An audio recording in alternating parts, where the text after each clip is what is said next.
So this is my NXT review, and I would just say that it is the end of an old era and start of a new era.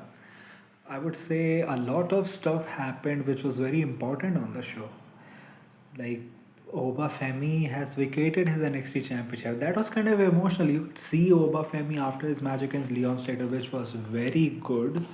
In the end, even and both of the NXT championship defenses had that one spot where they were like the opponent has did the opponent get the third count or not? Like those both of those matches had those spots, but in the end, Oba won, and then he did his celebration. You had the silhouette. He left the title from the ring, and you had Tony D'Angelo in the crowd staring onto the title. And finally, Super Senior, who has the chance to win the NXT Championship.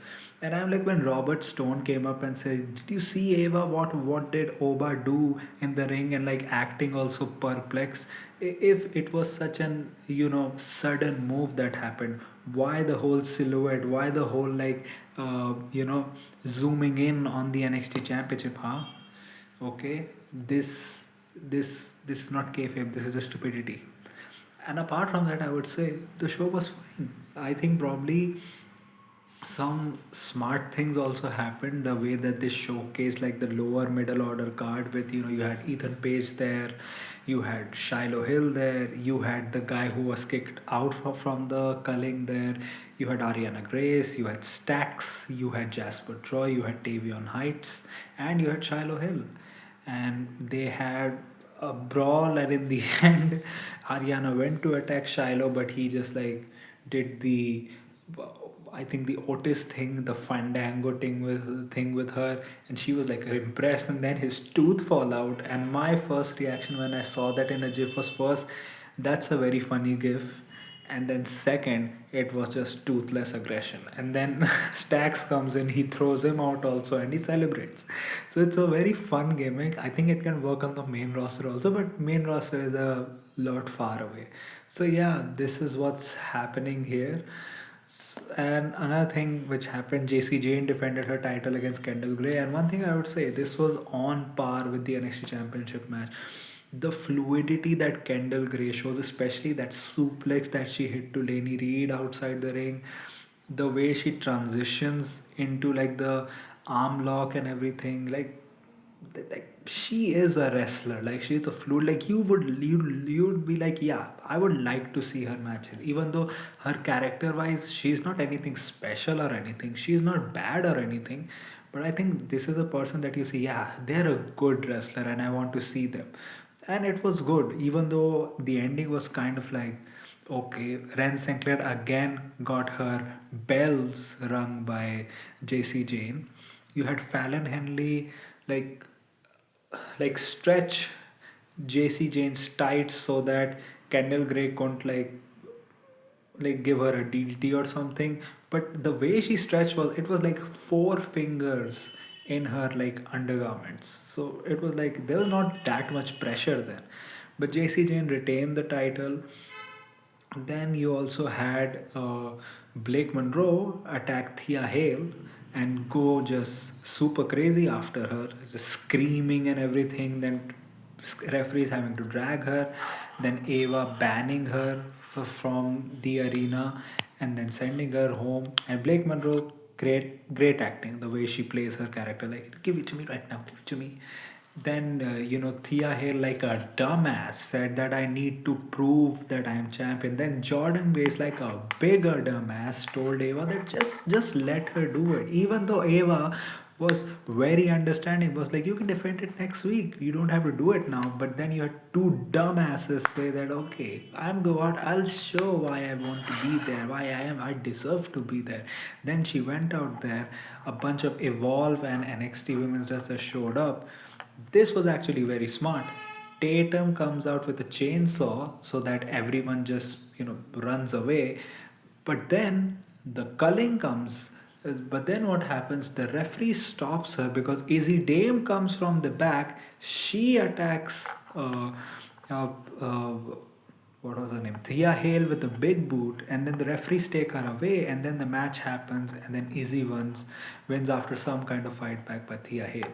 So this kind of shows though. So probably the third match that's gonna happen between Tatum and Izzy is going to be over the NXT North American Championship, which we earlier thought was going to be over the NXT Championship, but then they just had to lose.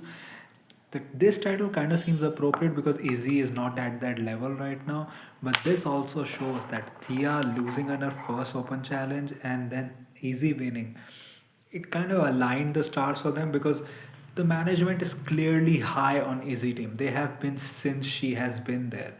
Earlier in the night, you had Tatum defeating Izzy Dame in a fine match, I would say. Nothing special or anything, despite the whole promos and everything that they had. The only thing intense was the way that they were like, "Arr," and everything, not in the moves and all. And she didn't really hit that, 360 like knees on her or anything, but that was fine. So yeah, like I would say that was fine in the end. Though one thing is, now that all of these guys are gone, first is I think probably Tony is going to win the championship. Ricky had a promo which I would say he probably feels more like free flowing when he's a face. I don't mind him as a heel, but he felt more free flowing in his like mic abilities, mic skills as a baby face. And in the end, that is absolute and even though he called out Oba Femi, but Oba Femi is gone now. So I can probably see Tony being like uh, a tweener type of character, and Ricky being like the main heel of NXT now. So yeah, I think I'll probably see a tournament or something happening for the championship.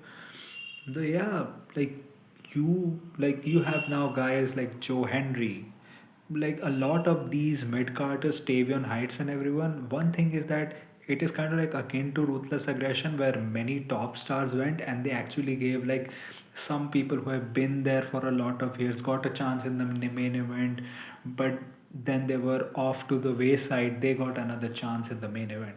Many people who would have never been in the main event, like a JBL, got a chance. Experimentation happened. So I think that would happen a lot. Like people like Tavion Heights, which I don't see ever winning like the NXT championship, may win the NXT championship. I think they would have probably won the mid card championship and then go to the main roster and being like a mid card wrestler. But now they have a chance. They can win the NXT championship.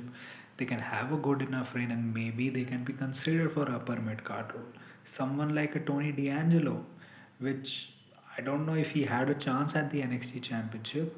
Now he'll probably be the NXT champion. Ricky will probably have more responsibility because he will be the resident heel. Someone like a Jasper Troy, I think they will get more chances. I think someone like a Shiloh Hill will get, rather than a speed championship, maybe get for the North American championship. So, and Ethan Page there, he will have to like be there for a while because they need heels. And also someone like a Joe Henry, who you can say is a gimmick wrestler, but his gimmick is over, so he also has to carry the babyface side. Like the people from Dark State, the people who are not in a tag team, they have to step up. They will be put into positions where usually they won't be put. Maybe will be put in the upper mid card rather than the mid card scene, which they would have been. So yeah, it's going to be a lot of experimentation, but I think this is good for the WWE. This is kind of like sink and swim for the wrestlers. Some people who you would have thought would have done good in the mid card may get flown to an upper position. They don't do good, and then they just slam, and then they do not get another chance again. Though one thing I do see is I don't think there's a problem in the women's side because there are women's wrestlers who do not show up on TV for like where is like Carmelo Hayes' uh, fiance, where is she? Where is Carmen Petrovic? Where is Jada Parker?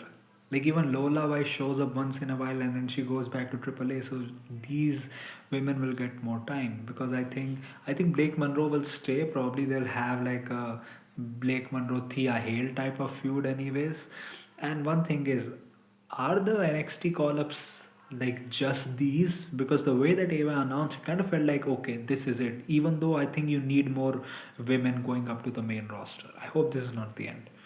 So, what do you think? And also Leon Slater also can be a main event player, even though I don't think he would have been if everything stayed the same. He would have probably been a high flyer, mid card wrestler, but he can also get a chance also whenever he jumps ship to WWE eventually. So yeah, what do you think about the show? What do you think about my review? Tell me in the comment section. If you like this type of content, like this video, share and subscribe. If you don't, then share with those who do. My social media accounts, which are my Twitter/X account and my Instagram account, links are in the description, so go follow me on that. My UPI ID link, which is SharePoint.OKICICI. So go donate any amount of money which can help me make YouTube a permanent career option. So that was it for me for today. So thank you, goodbye, Alvida.